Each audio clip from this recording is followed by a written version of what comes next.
अल्लाह के प्यारे हबीब खुदा मोहम्मद मुस्तफ़ा सल्लल्लाहु अलैहि वसल्लम ने इरशाद फरमाया, तुम दुनिया में जिससे मोहब्बत करोगे क़यामत के दिन भी उसी के साथ उठाए जाओगे। अल्लाहु अकबर।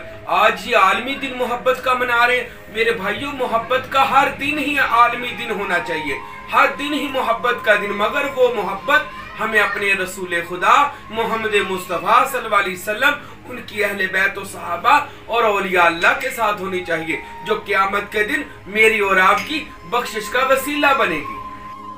अल्लाह के हबीब खुदा सल्लल्लाहु अलैहि वसल्लम ने इरशाद फरमाया, कोई मोमिन ही नहीं हो सकता जब तक वो अपनी औलाद, माल, जान, बल्कि पूरी कायनात से ज्यादा मैं मोहम्मद से मोहब्बत नहीं करेगा, वो मोमिन नहीं हो सकता। मेरे भाइयों, एक दो दिन मोहब्बत के दिन नहीं होते। रसूल खुदा सल्लल्लाहु अलैहि वसल्लम के लिए हमारा हर दिन मोहब्बत वाला होना चाहिए और हमारी हर घड़ी रसूल खुदा सल्लल्लाहु अलैहि वसल्लम से मोहब्बत वाली होनी चाहिए। अल्लाह के प्यारे हबीब खुदा मोहम्मद मुस्तफ़ा सल्लल्लाहु अलैहि वसल्लम ने इरशाद फरमाया कि तुम जिससे मोहब्बत करोगे क़यामत के दिन उसी के साथ उठाए जाओगे। मेरे भाइयों, मोहब्बत का आलमी दिन तो ये होना चाहिए कि हमें मोहब्बत सिर्फ अल्लाह के रसूल और अहले बैत और सहाबा औलिया अल्लाह से होनी चाहिए और हमारा हर दिन ही उनकी मोहब्बत में गुजरे और यही मोहब्बत क़यामत के दिन